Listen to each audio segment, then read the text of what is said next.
দুদিনমান হ'ল গাটো বেয়া লাগি থকাৰ কাৰণে মাইনাই ক'লে মই প্ৰেছাৰটো চেক কৰি দিওঁ দিয়ক, কি হৈছে গম পাম তেতিয়া।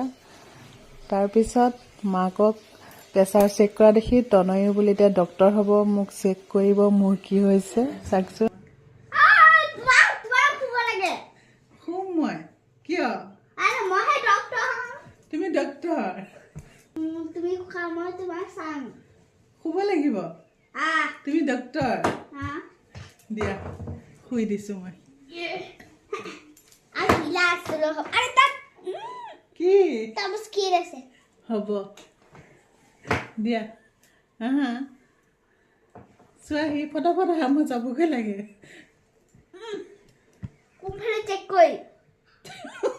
তুমি ডক্তৰ আকৌ, তুমিহে জানা ক'ত চেক কৰিবা।